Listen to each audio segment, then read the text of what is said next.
Nitrogen, magnesium, sulphur, carbon, redox. મારા વાલીડાઓ કેમ છો? મજામાં? દરેક વિદ્યાર્થી મિત્રોનું વિદ્યાકુલ ગુજરાતી સાયન્સ ચેનલની અંદર હું પાર્કો સખ્ય આપ સર્વનું હાર્દિક હાર્દિક હાર્દિક હાર્દિક હાર્દિક સ્વાગત કરી રહ્યો છું. ફર્સ્ટ ઓફ ઓલ દરેક વિદ્યાર્થી મિત્રોને રાધે રાધે, જય શ્રી કૃષ્ણ, અસલામ વાલેકુમ. કસા કાય કેમ છો? હવે એમ કહેવાય ને કે ધોરણ 11 ના વિદ્યાર્થી મિત્રો, 11 સાયન્સના વિદ્યાર્થી મિત્રો, કારણ કે હવે તમે એમ કહેવાય ને કે ભારતનું ભવિષ્ય ઘડનારા વિદ્યાર્થીઓ કાં તો એન્જિનિયર ફિલ્ડની અંદર પોતાનું નામ કંડારવાના છે અથવા તો ડોક્ટર ફિલ્ડની અંદર પોતાના નામની આગળ DR લગાવીને આ પોતાના માતા પિતાના સપનાને સાકાર કરવા માટે હવે તમે એક રસ્તો ચોઈસ કર્યો છે. એ રસ્તો એટલે કે સાયન્સ. અને આપણે 11 સાયન્સની અંદર પ્રવેશ મેળવી લીધો છે. પણ વિદ્યાર્થી મિત્રોના મગજની અંદર એક મૂંઝવતો પ્રશ્ન હોય છે કે સર ધોરણ 10 લગીન તો સર અમે જેમ તેમ મહેનત કરીને અમે ખૂબ સારું એવું પરિણામ પ્રાપ્ત કર્યું છે, પણ હવે અમારે સાયન્સની અંદર લોકો એવું કહે છે, માર્કેટમાં અમને બધા જ લોકો પાસેથી એવું સાંભળવા મળે છે કે સાયન્સ બહુ અઘરું હોય છે. તો શું સર આ જે શબ્દ છે સાયન્સ રિયલમાં સાહેબ અઘરું હોય છે? સર આ અઘરું હોવાને કારણે શું અમે અમારો ગોલ એચીવ કરી શકશું? સર બધાનું કેવું એવું છે કે કેમેસ્ટ્રી અઘરો સબ્જેક્ટ છે, કેમેસ્ટ્રીમાં આની રિએક્શન આની સાથે હોય, આની રિએક્શન આની સાથે હોય, સાહેબ ઓલું ચક્કર જેવું આવે છે, બેન્ઝીન વાળું આવે છે, સર એની અંદર ન્યુમેરિકલ આવે છે. સર આ બધું કન્ફ્યુઝન થાય તો સર શું કરી શકાય? માર્કેટ જે કે છે સાહેબ એ સાચું જ છે? તો વિદ્યાર્થી મિત્રો, તો દરેક પ્રકારના તમારી અંદર મૂંઝવતા જે કંઈ ક્વેશ્ચનો છે, હું ક્વેશ્ચનો આજે હું લઈને આવ્યો છું. એની પહેલા જેટલા વિદ્યાર્થી મિત્રો આ વિડીયોને નિહાળી રહ્યા છે, દરેક વિદ્યાર્થી મિત્રો એડી લાઈક કરી દેશો. ને હા, અહીંયા હું તમને ટાઈમ મેનેજમેન્ટ બાબતે ચર્ચા કરવાનો છું. કેમેસ્ટ્રીની અંદર કેટલા કેટલા ચેપ્ટરો આવે છે, એડી કઈ રીતના તમારે કેમેસ્ટ્રીને એની મહેનત પહેલા ડે થી કરીને તમે તમારો ગોલ એચીવ કરી શકો છો. દરેક બાબતની ચર્ચા કરવાનો છું. ઠેક સુધીને બન્યા રહેજો અને આ વિડીયો અંત સુધી જોજો. આ તમારા માટે તમારી લાઈફ ચેન્જ કરી નાખશે. તો વિદ્યાર્થી મિત્રો સ્ટાર્ટ કરીએ છીએ. સૌ પ્રથમ સરસ મજાનું આપણે અહીંયા ટાઇટલ લખેલું છે કે ભાઈ સ્ટાન્ડર્ડ 11 સાયન્સ કેમેસ્ટ્રી બેસ્ટ રિઝલ્ટની ટોપર સ્ટ્રેટેજી. ઘણા બધા વિદ્યાર્થી મિત્રોને મળ્યા હોઈએ છીએ, એની દરેક વિદ્યાર્થી મિત્રોએ જે રીતની કઈ મહેનત કરી હોય છે, એની એ મહેનતને આધીને એની બધાનો સમન્વય ભેગો કરીને એક સરસ મજાની ટોપરની જે સ્ટ્રેટેજી, ટોપર બનવા માટેની જે સ્ટ્રેટેજી છે એ આજે લઈને આવ્યો છું. આ ટોપર બનવા માટેની સ્ટ્રેટેજી માટે વિદ્યાર્થી મિત્રો માત્ર ને માત્ર તમારે 5 જે મુદ્દા છે ને તમારા મગજની અંદર ફિટ કરી દેવાના છે. પહેલો પોઈન્ટ છે વિદ્યાર્થી મિત્રો, પ્લાનિંગ તમારી પાસે હોવું જોઈએ. કારણ કે જે 5 પોઈન્ટ જે છે, આ 5 કી જે છે ને એ તમારી લાઈફ બનાવશે. એટલે કહી શકાય કે chemistry is the key to topper. Chemistry is the key to topper. જો કેમેસ્ટ્રીની આ કીને તમે તમારા મગજની અંદર ફિટ કરી દીધી, તમને ટોપર બનતા કોઈ રોકી શકશે નહીં. કેમેસ્ટ્રી સબ્જેક્ટની હું વાત કરી રહ્યો છું વિદ્યાર્થી મિત્રો. ઓકે, તો સૌ પ્રથમ તમારી પાસે હું હોવો જોઈએ? Set your target. તમારે તમારો ટાર્ગેટ પહેલા તો ફિક્સ હોવો જોઈએ કે ભાઈ મારે કેમેસ્ટ્રીની અંદર આટલા માર્ક્સ એચીવ કરવા છે. તમારો ટાર્ગેટ ફિક્સ હશે તો તમે એના આધારે આખું પ્લાનિંગ તૈયાર થઈ શકે. ત્યારબાદ વિદ્યાર્થી મિત્રો તમારે કોન્સેપ્ટને ક્લિયર કરવા માટે તમારે સ્ટડી વર્ક કરવું પડશે. કેટલાય કલાકનું રીડિંગ કરવું જોઈએ. સર કઈ રીતના રીડિંગ કરવું છે, દરેક બાબતની ચર્ચા કરવાનો છું. ત્યારબાદ ત્રીજો પોઈન્ટની જો આપણે ચર્ચા કરીએ વિદ્યાર્થી મિત્રો, તો એ આપણું છે વિદ્યાર્થી મિત્રો સોલ્વ અને ઇમ્પ્રુવ. એટલે કે વિદ્યાર્થી મિત્રો પ્રેક્ટિસ કરવી. ઘણી વખત એવું થાય છે કે આપણે વાંચી તો નાખીએ છીએ, પણ સાયન્સમાં ખાલી વાંચવાથી રિઝલ્ટ નહીં આવે. પછી કેમેસ્ટ્રી હોય, ફિઝિક્સ હોય, મેથેમેટિક્સ હોય કે બાયોલોજી હોય, માત્ર ને માત્ર રીડિંગ કરવાથી રિઝલ્ટ નહીં આવે. તમારે તેને પ્રેક્ટિસ પણ કરવી પડશે, લખવું પણ પડશે. અને ત્યાર પછી આપણે કરવું પડશે વિદ્યાર્થી મિત્રો રિવિઝન, એટલે કે રિપીટ કરવું પડશે. અને રિપીટ આ 3-4 કીનો જો ઉપયોગ કરશો તો તમને સક્સેસ તમે તમારો એચીવ યોર ગોલ, તમે તમારા ગોલને એચીવ કરી શકશો. તો વિદ્યાર્થી મિત્રો આપણે સ્ટાર્ટ કરીએ છીએ આ 5 સ્ટ્રેટેજી માટે સૌ કઈ રીતના પ્લાનિંગ કરવું. પહેલા તો કેમેસ્ટ્રીની અંદર કઈ કઈ વસ્તુઓ આવે છે. જો વિદ્યાર્થી મિત્રો તમે કેમેસ્ટ્રી સાથે ખાસ કાળજી રાખજો વિદ્યાર્થી મિત્રો, જો તમે કેમેસ્ટ્રીમાં કનેક્શન કરી લીધું તો રિઝલ્ટમાં 110% તમને પરફેક્શન જોવા મળશે. તમારે કેમેસ્ટ્રી સાથે કનેક્શન કરવાનું છે. સર કેમેસ્ટ્રી સાથે કનેક્શન કઈ રીતના કરવું? જેમ વિદ્યાર્થી મિત્રો તમને સૌથી વધારે વસ્તુ કોઈ ગમતી હોય એની સાથે તમને લગાવ હોય, એવી રીતના કેમેસ્ટ્રીને પણ તમારે એની સાથે શું કરવાનું છે? લગાવ કરવાનો છે. પછી મનથી લગાવ કરો, એટલે કે તમારી દિલથી લગાવ કરો, કોઈ પણ રીતે તમારે એની સાથે લગાવ કરવાનું છે. અંદરથી આમ આનંદ થવો જોઈએ જ્યારે કેમેસ્ટ્રી સબ્જેક્ટ આવે. કેમેસ્ટ્રીની બુક ખોલી, આજ તો મારો ફેવરિટ સબ્જેક્ટ આવી ગયો. બી પોઝિટિવ સાથે વિદ્યાર્થી મિત્રો વર્ક કરશો. બી પોઝિટિવ સાથે જો તમે કેમેસ્ટ્રીમાં કનેક્શન કરી દીધું, તમારા રિઝલ્ટની અંદર 110% તમને પરફેક્શન જોવા મળશે. કેમેસ્ટ્રીની વાત કરીએ તો વિદ્યાર્થી મિત્રો આમ જોવા જઈએ તો કેમેસ્ટ્રી 3 ભાગની અંદર વહેંચાયેલું છે. પહેલો ભાગ એટલે કે ફિઝિકલ કેમેસ્ટ્રી, બીજો ભાગ એટલે વિદ્યાર્થી મિત્રો ઓર્ગેનિક કેમેસ્ટ્રી, અને ત્રીજો ભાગ એટલે વિદ્યાર્થી મિત્રો ઇનઓર્ગેનિક કેમેસ્ટ્રી. આમ કેમેસ્ટ્રી છે ટોટલ 3 ભાગની અંદર વહેંચાયેલું છે. ફિઝિકલ કેમેસ્ટ્રીની અંદર વિદ્યાર્થી મિત્રો દાખલા અને થિયરી આવશે, જ્યારે ઇનઓર્ગેનિકની અંદર થિયરી છે, વધારે પ્રમાણમાં અંદર MCQ પૂછાતા હશે, ને જ્યારે ઓર્ગેનિક કેમેસ્ટ્રી છે એની અંદર વિદ્યાર્થી મિત્રો રિએક્શન આવશે. અને ધોરણ 11ની અંદર ઓર્ગેનિકનું માત્ર ને માત્ર આમ જોવા જઈએ તો પ્રોપર એક જ ચેપ્ટર છે, જ્યારે ફિઝિકલ કેમેસ્ટ્રીના ટોટલ તમારા 7 ચેપ્ટર છે.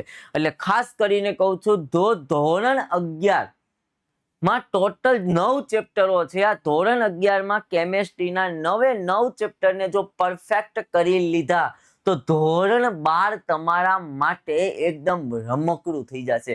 કારણ કે ધોરણ 12 નો એક કોન્સેપ્ટ એ ધોરણ 11ના કોન્સેપ્ટ સાથે કનેક્ટ છે. ધોરણ 11માં આવતા એક ટોપિક સાથે ધોરણ 12માં આવતા ટોપિકો સંકળાયેલા છે, એની સાથે કનેક્ટ છે. એટલે શબ્દ છે કેમેસ્ટ્રીમાં કનેક્શન. તો રિઝલ્ટમાં 110% તમને શું જોવા મળશે? પરફેક્શન જોવા મળશે. તો ખાસ કરીને ભાઈ એનું મારું કોમન વાક્ય છે, એડી આપણું ટાઇટલ છે, કોઈ પણ લેક્ચરની શરૂઆત હંમેશા અહીંથી જ થશે ભાઈ, કેમેસ્ટ્રીમાં કનેક્શન તો રિઝલ્ટમાં પરફેક્શન. ઓકે, તો વિદ્યાર્થી મિત્રો ખાસ કે તમે કોઈ પણ જગ્યાએ તમારી પાસે કેમેસ્ટ્રીની બુક હોય, કેમેસ્ટ્રીની ટેક્સ્ટ બુક હોય, XYZ મટીરિયલ્સ હોય, તો ત્યાં તમે આ સૂત્રને લખી નાખો. કેમેસ્ટ્રીમાં કનેક્શન, રિઝલ્ટમાં પરફેક્શન. એટલે કે સ્માર્ટ વર્ક કઈ રીતના કરવું, તમારી અંદર કોન્ફિડન્સ કઈ રીતના લાવવો, સેલ્ફ સ્ટડી કઈ રીતના કરવું, રિવિઝન કઈ રીતના કરવું, ડિસિપ્લિન કઈ રીતના. એક તો વસ્તુ છે વિદ્યાર્થી મિત્રો, તમે 11-12 સાયન્સ કરીને બહાર નીકળશો ને તમારી અંદર એક વસ્તુ આવી જશે ને એ શબ્દ એટલે કે ડિસિપ્લિન. તમે ડિસિપ્લિન સાયન્સના વિદ્યાર્થી મિત્રોને બહુ બધું શીખવા મળે છે, અને ડિસિપ્લિન આવી જાય એટલે ઓટોમેટિક દરેક વસ્તુઓ ઓટોમેટિક મળી જાય છે. તો સ્ટાર્ટ કરીએ વિદ્યાર્થી મિત્રો. સૌ પ્રથમ જો હું તમને ચર્ચા કરું તો આપણે ચર્ચા કરીએ વિદ્યાર્થી મિત્રો કે સૌ પ્રથમ વાત કરીએ કે મારો જે ટાર્ગેટ છે એટલે મારો જે ગોલ છે. સર મારો ગોલ છે, એક્ઝામ્પલ તરીકે હું લખું 95+ લાવવાનો. સર મારો ગોલ છે 95+ લાવવાનો. તો 95+ લાવવા માટે મારે કઈ કઈ વસ્તુઓ કરવી પડશે? પહેલું વસ્તુ આપણું 95+ નો ગોલ છે, તો 95+ લાવવા માટે વિદ્યાર્થી મિત્રો તમારે ગુજરાતીમાં જ લખું છું, એકાગ્રતા સાથે અભ્યાસ કરવો પડશે. કોની સાથે વિદ્યાર્થી મિત્રો? એકાગ્રતા સાથે. માનો કે એક્ઝામ્પલ તરીકે જ્યારે તમે કોઈ પણ જગ્યાએ અભ્યાસ કરી રહ્યા છો તો ત્યાં તમે ક્લાસની અંદર 80 થી 90% આમ કહેવાય ને કોન્ફિડન્સ સાથે એકાગ્રતાથી વિદ્યાર્થી મિત્રો તમે એને સ્ટડી કરો. એટલે તમારા મગજની અંદર 80 થી 90% ઓલરેડી એ ટોપિક કમ્પ્લીટ થઈ ગયો છે. 10%ની અંદર જ્યારે તમને રિવિઝન કરો છો અથવા તમને HW એટલે હોમવર્ક આપે છે, અથવા તમે વાંચન કરો છો, 10%માં તમારું કમ્પ્લીટ થઈ જાય, તમારો ટોપિક એકદમ શું થઈ જાય? ક્લિયર થઈ જાય. એટલે એકાગ્રતા સાથે વિદ્યાર્થી મિત્રો શું કરો? અભ્યાસ કરો. બીજું વિદ્યાર્થી મિત્રો, પહેલો પોઈન્ટ છે મારો. બીજો પોઈન્ટ વિદ્યાર્થી મિત્રો, તમે તમારા સબ્જેક્ટની ધ્યાન રાખજો. માનો કે કેમેસ્ટ્રીની વાત કરું છું તો કેમેસ્ટ્રીમાં રેડી? ખાસ કરીને વિદ્યાર્થી મિત્રો નોટ્સ બનાવો. આ નોટ્સ ને કઈ રીતના બનાવી? માનો કે કોઈ મહત્વનો ટોપિક છે તો એ ટોપિકને આધારે, રેડી, ટોપિકને આધારે મહત્વના મુદ્દા સાથેની નોટ બનાવી. શું બનાવી? મહત્વના મુદ્દા, જેથી કરીને જ્યારે રિવિઝન કરવા બેસીએ તો રિવિઝન વખતે ખાલી આ નોટને આપણે રીડ કરીએ ને તો પણ વિદ્યાર્થી મિત્રો આપણો એક એક ટોપિક કમ્પ્લીટ થઈ જાય. એટલે વિદ્યાર્થી મિત્રો ખાસ સૌથી મહત્વનું છે નોટ્સ બનાવી. પહેલું એકાગ્રતા સાથે સ્ટડી કરવું, બીજું છે વિદ્યાર્થી મિત્રો નોટ્સ બનાવી. બીજું સૌથી અગત્યનું છે વિદ્યાર્થી મિત્રો 95+ લાવવા માટે તમારે કુરબાની આપવી પડશે. હે સર, અમારે શું કુરબાની આપવાની? કોઈ પણ વસ્તુ, માનો કે એક્ઝામ્પલ તરીકે કોઈ વ્યક્તિ એમ કે ભાઈ હું તને 10 રૂપિયા આપું તો તારે સામે મને કંઈક આપવું પડશે. તો ભાઈ એવું જ છે, કેમિસ્ટ્રી એમ કે છે તારે 95+ લાવવા છે તો તારે મને કંઈક આપવું પડશે. અને એ આપવું એટલે વિદ્યાર્થી મિત્રો આપણી ભાષાની અંદર આપણે કહીએ છીએ કુરબાની આપવી. કુરબાની આપવી એટલે કે ભાઈ લગ્ન પ્રસંગ છે, લગ્ન પ્રસંગ છે વિદ્યાર્થી મિત્રો, મામા, કાકા, કાકી, ફઈ, રેડી, મિત્ર, રેડી, લગ્નમાં જવું, જમવા જવું, આ દરેક વસ્તુને આપણે શું કરવી પડશે? લીવ કરવી પડશે. કેટલા વર્ષ માટે વિદ્યાર્થી મિત્રો? 2 વર્ષ માટે. કેટલા વર્ષ માટે વિદ્યાર્થી મિત્રો? 2 વર્ષ માટે દરેક વસ્તુને લીવ કરવી પડશે. હા, ફ્રેશ થાવ. હું થાવ વિદ્યાર્થી મિત્રો? ફ્રેશ થાવ. પણ આ જગ્યાએ જવું, આપણા ઘણા વિદ્યાર્થી મિત્રોના મગજની અંદર એવું હોય કે ચાલો આજે એ રીડિંગ કરવા બેઠો છે. ભાઈ શું કરવા બેઠો છે વિદ્યાર્થી? રીડિંગ કરવા બેઠો છે. તો રીડિંગ કરવા બેસે છે ત્યારે ટોપિક વાંચવાની શરૂઆત કરે છે. એના મગજની અંદર આવે આજે તો ખાલી એક જ ટોપિક ચાલ્યો છે, એક જ ટોપિક ચાલ્યો છે, ચાલ ને હું આને કાલે રીડિંગ કરી લઈશ. એટલે કાલે કેટલા ટોપિક થઈ જાય? 2 ટોપિક થાય એટલે મગજમાં આવે બસ 2 ટોપિક છે, એ તો ભાઈ નાના 2 ટોપિક છે, ચાલ પરમદી કમ્પ્લીટ કરીશ. એટલે પરમદી જોવા જઈએ તો પરમદી ઓલરેડી 2 ટોપિક ચાલ્યા હોય, આ 2 ટોપિક એટલે કેટલા ટોપિક થાય? 4 ટોપિક. એમ ટોપિકો વધતા જાય છે, એક સાથે વધુ ભેગું થઈ જશે. વિદ્યાર્થી મિત્રો, આ દુનિયામાં કોઈ વસ્તુ તમે એક વખત ભેગું થઈ ગયા પછી તમે તેને કમ્પ્લીટ કરી શકશો નહીં. એટલે રોજનું કાર્ય રોજ કરવું. રેડી? તો આ બાબતે વિદ્યાર્થી મિત્રો જો તમે ખાલી આટલી જ બાબતને ધ્યાન રાખશો તમે આરામથી કેમેસ્ટ્રીમાં 95+ અથવા તો 100/100 તમે પ્રાપ્ત કરી શકો છો. બીજી વિદ્યાર્થી મિત્રો આપણે સૌથી મહત્વની વાત કરીએ કે જો આ દરેક વસ્તુ તમારે શીખવી છે, એટલે તમારે દરેક કોન્સેપ્ટને ક્લિયર કરવા છે, તો એના માટે આ વિદ્યાકુલની ટોપર બેચ ઓલરેડી લોન્ચ થઈ ગઈ છે. 2027ની ટોપર બેન્ચ અને વિદ્યાકુલની લેગેસી રહી છે વિદ્યાર્થી મિત્રો. અને આ ઓફર ટૂંક સમય માટે છે. 992445 ઉપર તમે કોલ કરીને દરેક માહિતી મેળવી શકો છો. આ ટોપર બેચમાં તમને શું મળે છે ભાઈ? તો સૌ પ્રથમ વાત કરીએ વિદ્યાર્થી મિત્રો ટોપર બેચની જો ચર્ચા કરીએ, પહેલા તો ડેઈલી લાઈવ ક્લાસ આવે છે, ડેઈલી લાઈવ ક્લાસ આવશે. ત્યારબાદ વિદ્યાર્થી મિત્રો જો કોઈ કારણોસર તમે એ લાઈવ લેક્ચરને જોઈ શક્યા નથી તો તમને એનો રેકોર્ડિંગ લેક્ચર પણ તમને મળે છે, જેથી કરીને તમે એ લેક્ચરને પાછો જોઈ શકો છો. બીજો રેકોર્ડિંગ લેક્ચરનું સૌથી મહત્વનું ફીચર એ છે કે જ્યારે તમે તમારી પરીક્ષા સમયે વાંચવા બેસો છો અને તમને કોઈ ટોપિક નથી આવડતો તો તમે આ લેક્ચરનું રેકોર્ડિંગ જે ચાલ્યો છે અગાઉ એ લેક્ચરનું રેકોર્ડિંગ જોઈને તમે પાછું તમને એમ લાગશે ઓકે મેં લાઈવ પાછું ભણી લીધું. તો સૌથી મહત્વનું ફીચર છે. ત્યારબાદ વિદ્યાર્થી મિત્રો ચેપ્ટર વાઇઝ એક ચેપ્ટર પૂર્ણ થશે, ચેપ્ટર વાઇઝ તમારા PYQના લેક્ચરો આવશે. ત્યારબાદ ડાઉટ સેશન, તમને કોઈ ટોપિકનો ડાઉટ હશે તો તમે ભાઈ એ ટોપિકનો જે ડાઉટ છે ડાઉટ સેશનની અંદર તમે ડાઉટ લખીને તમે તમારા ડાઉટને સોલ્વ કરી શકો છો. લેડી તમને ડેઈલી ક્વિઝ એટલે કે DPP અને DPP સોલ્યુશન પણ તમને મળે છે. હેન્ડ રાઇટિંગ બુક્સ અહીંથી શિક્ષકો દ્વારા જે કંઈ તમને નોટ્સ હશે એ નોટ્સ તમને મળવા પાત્ર છે. શોર્ટ નોટ કોઈ મહત્વની શોર્ટ નોટ હશે તો એ પણ તમને મળશે. પ્રેક્ટિસ પેપર વિદ્યાર્થી મિત્રો એની તમને કઈ રીતના પેપરને લખવું જોઈએ, કઈ રીતના પેપરને પ્રેક્ટિસ કરવી જોઈએ, દરેક બાબતની તમને ત્યાં બધું મળવા પાત્ર છે. ત્યારબાદ મંથલી એક્ઝામ, તમારી મંથલી એક્ઝામ પણ લેવાશે ચેપ્ટર જે પ્રમાણે ચાલ્યા હશે. અને દ્રોણા AI વિદ્યાર્થી મિત્રો જ્યારે તમને કોઈ ક્વેશ્ચન હોય છે તો દ્રોણા AI ને આપો છો તો એ તમને જવાબના રૂપમાં તમને તમારું જે કંઈ ક્વેશ્ચન છે એનું સોલ્યુશન કરીને આપે છે. તો વિદ્યાર્થી મિત્રો આ સૌથી મહત્વના ફીચર્સ છે. આ સૌથી વિદ્યાર્થી મિત્રો મહત્વના શું છે? ફીચર્સ છે. ત્યારબાદ વાત કરીએ વિદ્યાર્થી મિત્રો, માનો કે એક્ઝામ્પલ તરીકે કેમેસ્ટ્રીની અંદર જો આપણે ચર્ચા કરીએ, શેની ચર્ચા કરીએ વિદ્યાર્થી મિત્રો? કેમેસ્ટ્રીની અંદર વાત કરીએ તો કેમેસ્ટ્રીમાં સ્ટાન્ડર્ડ 11 ની જો ચર્ચા કરીએ વિદ્યાર્થી મિત્રો, સ્ટાન્ડર્ડ 11, ઓકે, તો સ્ટાન્ડર્ડ 11 ની અંદર ટોટલ વિદ્યાર્થી મિત્રો 9 ચેપ્ટરો છે. કેટલા ચેપ્ટર છે વિદ્યાર્થી મિત્રો? 9 ચેપ્ટર છે. આની અંદર વિદ્યાર્થી મિત્રો 7 ચેપ્ટર જે છે એ ફિઝિક્સ એટલે કે ફિઝિકલ છે, એટલે કે ફિઝિકલ કેમેસ્ટ્રીના છે. 7 ચેપ્ટરો વિદ્યાર્થી મિત્રો શેના છે વિદ્યાર્થી મિત્રો? ફિઝિકલ કેમેસ્ટ્રીના છે. ફિઝિકલ કેમેસ્ટ્રીના છે, ઓકે. ત્યારબાદ વિદ્યાર્થી મિત્રો જો આમાં વાત કરીએ તો વિદ્યાર્થી મિત્રો એક ચેપ્ટર જે છે એ આપણું છે પ્રોપર GOC એટલે કે જનરલ ઓર્ગેનિક કેમેસ્ટ્રીનું છે. અને એક ચેપ્ટરની જો વિદ્યાર્થી મિત્રો વાત કરીએ તો એ આપણી પાસે કેવું છે અને કહી શકાય છે વિદ્યાર્થી મિત્રો ઇનઓર્ગેનિક કેમેસ્ટ્રી. કેવું કહેવાશે વિદ્યાર્થી મિત્રો? Inorganic chemistry. આમ જોવા જાવ તો બંને છે કેમેસ્ટ્રી, ઓર્ગેનિક કેમેસ્ટ્રીના જ છે, પરંતુ પ્રોપર રીતે જો ચર્ચા કરવા જઈએ વિદ્યાર્થી મિત્રો તો એક ચેપ્ટર છે GOC અને એક ચેપ્ટર છે ઇનઓર્ગેનિક. એમ ટોટલ તમારા કેટલા ચેપ્ટર છે? 9 ચેપ્ટર છે. 7 ચેપ્ટર છે ફિઝિકલ કેમેસ્ટ્રી છે, જેની અંદર વિદ્યાર્થી મિત્રો દાખલા હશે, ઓકે. ત્યારબાદ થિયરી પૂછાય છે, ઓકે. અને એમાંથી વિદ્યાર્થી મિત્રો શું પૂછાય છે? MCQ પૂછાય છે. આ બંનેમાંથી વિદ્યાર્થી મિત્રો વાત કરીએ તો વિદ્યાર્થી મિત્રો રિએક્શન પૂછાશે, એટલે કે રિએક્શન એટલે કે સમીકરણો, ઓકે. એટલે સમીકરણના ભાઈ વિદ્યાર્થી મિત્રો પરિવર્તનો, ઓકે.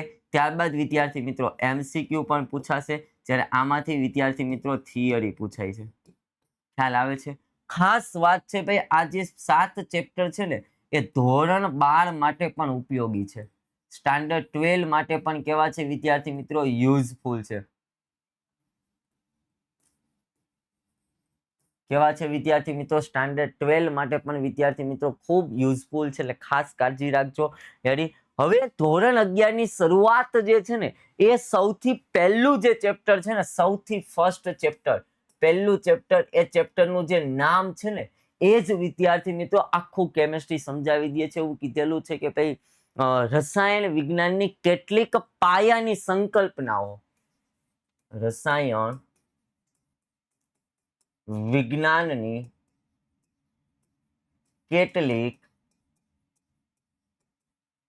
પાયાની સંકલ્પનાઓ. હવે જુઓ, શબ્દ જુઓ, રસાયણ વિજ્ઞાન એટલે કેમેસ્ટ્રી. કેમેસ્ટ્રીનો જે પાયો છે ને એ દરેક પ્રકારની માહિતી તમને ચેપ્ટર નંબર 1 ની અંદર આવે છે કે કેમેસ્ટ્રી શા માટે ભણવું જોઈએ, કેમેસ્ટ્રી રોજિંદા જીવનમાં શું મહત્વ છે, કેમેસ્ટ્રી કઈ રીતના કાર્ય કરે છે, કેમેસ્ટ્રી કઈ રીતના બને છે, એનો ઉપયોગ ક્યાં થાય છે, ઉપયોગ થયા પછી એનો શું યુઝ આવે છે, દરેક બાબતનું. એટલે ચેપ્ટર નંબર 1 એનું વજન કેટલું છે, એના મોલ કેટલા છે, કઈ રીતના મોલ શોધાય છે, કઈ રીતના મોલારિટી શોધાય, કઈ રીતના દર શોધાય, કઈ રીતના કદ શોધાય, કઈ રીતની ટકાવારી શોધાય, કઈ રીતના દ્રાવણની સાંદ્રતા મેળવવામાં આવે, દ્રાવણ કઈ રીતના બને છે, એમાં દ્રાવ્યનું પ્રમાણ ઓછું હોય, દ્રાવકનું પ્રમાણ ઓછું હોય તો શું કહેવાય, દ્રાવ્યનું પ્રમાણ ઓછું હોય તો શું કહેવાય, બંનેનું પ્રમાણ સરખું હોય તો શું કહેવાય, દરેક બાબતની ચર્ચા. એટલે તમારું ચેપ્ટર નંબર 1. તો વિદ્યાર્થી મિત્રો ચેપ્ટર 1 જ આખું કેમેસ્ટ્રી સમજાવી દે છે તમારા માટે. કેમેસ્ટ્રી એટલે કે ધોરણ 10 નું, જો તમને ધોરણ 10 નું વિદ્યાર્થી મિત્રો જો તમને ઓલરેડી ધોરણ 10 જે આપણી પાસે છે વિદ્યાર્થી મિત્રો, આ ધોરણ 10 નું જો તમને ઓલરેડી 1 થી 4 ચેપ્ટરો કેમેસ્ટ્રી, અથવા તો હું તો એમ કહું છું દરેક કેમેસ્ટ્રી ધોરણ 10 નું આવડે એટલે તમારું 11 સાયન્સ એકદમ હળવું થઈ જશે. હવે જે સૌથી મહત્વની વાત કરવાની છે વિદ્યાર્થી મિત્રો છે એ છે time management. Time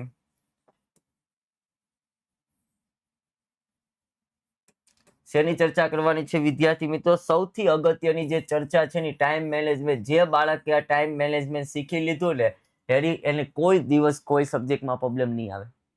time management એટલે કે વિદ્યાર્થી મિત્રો સૌથી મહત્વનું છે રીડિંગ વર્ક. કયા વર્કની ચર્ચા કરવાની છે વિદ્યાર્થી મિત્રો? Reading work. કઈ રીતનું રીડિંગ કરવું તો વિદ્યાર્થી મિત્રો હું શીખવાડું છું. 45, 15, 45, 15. તો આ 2 કલાકનો વિદ્યાર્થી મિત્રો એક સોલ્ટ થયો. એટલે 45-15 ના કોન્સેપ્ટની અંદર આપણે રીડિંગ કરવાનું છે. પહેલી 45 મિનિટ છે એમાં વિદ્યાર્થી મિત્રો હાર્ડ ટોપિક લ્યો. ખ્યાલ આવે છે? બીજી 45 મિનિટ છે વિદ્યાર્થી મિત્રો, એમાં તમે કયો ટોપિક લ્યો વિદ્યાર્થી મિત્રો? ઈઝી ટોપિક લ્યો. કયો ટોપિક લ્યો વિદ્યાર્થી મિત્રો? Easy topic. જે 15 મિનિટ છે વિદ્યાર્થી મિત્રો, આ 15 મિનિટ છે, આ 15 મિનિટની અંદર તમારે વિદ્યાર્થી મિત્રો શું થવાનું છે? ફ્રેશ થવાનું છે. હવે ફ્રેશ થવા માટે વિદ્યાર્થી મિત્રો તમારે 7 થી 8 મિનિટ વપરાશે. તો હજુ તમારી પાસે વિદ્યાર્થી મિત્રો 7 થી 8 મિનિટ વધે છે. આ 7 થી 8 મિનિટ જે વધે છે એમાં શું કરવાનું છે? એમાં તમે જે આ 45 મિનિટમાં જે કાંઈ રીડિંગ કર્યું છે એને યાદ કરવાની કોશિશ કરવી. યાદ કરવાની, શું કરવાની વિદ્યાર્થી મિત્રો? કોશિશ કરવી. પણ ખાસ કાળજી કે આ 45 મિનિટમાં ફ્રેશ થવાનું કીધું છે. એટલે ફ્રેશ થવું મીન્સ એટલે કે તમારે ભાઈ નાસ્તો કરી લેવો, તમે હળવા થઈ જાઓ. તમારે આ 15 મિનિટની અંદર વિદ્યાર્થી મિત્રો ટીવી નથી જોવાનું. આ 15 મિનિટમાં એવું લાગે કે ચાલ ને 15 મારે કાલે અનુપમા જોવાનું બાકી રહી ગયું તું, અનુપમા જોઈ લો. હાલને ભાઈ મારે તો ઓલું એ રિશ્તા ક્યાં કહેલાતા જોવાનું બાકી રહી ગયું, હું જોઈ લો. હાલને મારે એક વેબ સિરીઝનો એક એપિસોડ રહી ગયો છે, હું જોઈ લઉં. નહીં વિદ્યાર્થી મિત્રો, કારણ કે હું તમને લાઈવ એક્ઝામ્પલ આપું. તમારી ઘરે જે પંખો છે, જે ફેન છે, ફેનની સ્વિચ ઓન કરશો, પંખો ચાલુ થાય છે, સ્વિચને ઓફ કરશો, સીધો ફેન બંધ થતો નથી, ધીમે ધીમે બંધ થાય છે. એવી રીતના જો તમે ટીવી છે, કોઈ એપિસોડ છે, કોઈ મૂવી છે, XYZ જો તમે આવું જોયું એની તો એના જે કાંઈ કિરણો છે જે આપણા મગજની અંદર અડધી કલાક સુધી રહેશે અને પછી તમે જે કાંઈ 45 મિનિટ વાંચવા બેસશો એ તમારા મગજની અંદર કંઈ જશે નહીં. તમારું બધું વાંચેલું ક્યાં જશે વિદ્યાર્થી મિત્રો? પાણીમાં જશે. બીજી 15 મિનિટમાં ઈઝી ટોપિક વાંચો. આ 15 મિનિટ છે, આમાં કોઈ ફ્રેશ થવાની જરૂર નથી, કારણ કે અહીંયા ઓલરેડી ફ્રેશ થઈ ગયા છીએ. આ 15 મિનિટની અંદર પહેલી 45 મિનિટ અને બીજી 45 મિનિટમાં જે કાંઈ રીડિંગ કર્યું છે તેને શું કરવાનું છે? યાદ કરવાની કોશિશ કરવી. કોશિશ કરવી એટલે તમને ખ્યાલ આવશે કે મારું કેટલા ટકા મેં જે વાંચ્યું છે ને કેટલા ટકા મને યાદ રહી ગયું. અને એક વખત યાદ રહી ગયા પછી વિદ્યાર્થી મિત્રો, યાદ કરી લીધા પછી તમારે જેટલું રીડ કર્યું છે તેને એક બુકની અંદર અથવા તો પેજની અંદર તમારે શું કરવું વિદ્યાર્થી મિત્રો? લખી નાખવું. જેટલું યાદ રહ્યું હોય એટલું. એટલે જેટલું તમે લખેલું હશે, જેટલું તમે જાતે લખ્યું છે એ લાઈફમાં કોઈ દિવસ ભૂલાશે નહીં. તો વિદ્યાર્થી મિત્રો, જો ટાઈમ મેનેજમેન્ટને તમે રીડિંગમાં આ રીતના નાખશો, હું તમને ગેરંટી સાથે કહું છું, તમને 95+ લાવતા કોઈ રોકી શકશે નહીં. ખ્યાલ આવે છે? તો કયો કોન્સેપ્ટનો યુઝ કરો? 45-15 ખ્યાલ આવે છે? કયા કોન્સેપ્ટને યુઝ કરો? 45-15 ના કોન્સેપ્ટને ખાસ કરીને યુઝ કરો, જે તમને તમારા રિઝલ્ટના ગ્રોથને સૌથી હાઈ લેવલ સુધી પહોંચાડશે. ખ્યાલ આવે છે? ઓકે, તો વિદ્યાર્થી મિત્રો, આ આપણે જોયું કે કેમેસ્ટ્રીમાં કઈ રીતના સિલેબસ કઈ રીતના હોય છે, કેમેસ્ટ્રી કેટલું મહત્વનું છે, આપણા જીવન માટે પણ કેમેસ્ટ્રી કેટલું ઉપયોગી છે, કેમેસ્ટ્રી કેટલા ભાગની અંદર વહેંચાયેલું છે, કઈ રીતના મારે પ્લાનિંગ કરવું, કઈ રીતના રીડિંગ કરવા, દરેક બાબતની વિદ્યાર્થી મિત્રો મેં સમજૂતી આપી છે. તો વિદ્યાર્થી મિત્રો, આવી જ રીતના નવા વિડીયોના માધ્યમથી મળશું. ત્યાં સુધી દરેક ધોરણ 11ના કેમેસ્ટ્રીના ચેમ્પિયનોને બાય બાય, ટેક કેર, જય હિન્દ, જય ભારત, ભારત માતા કી જય.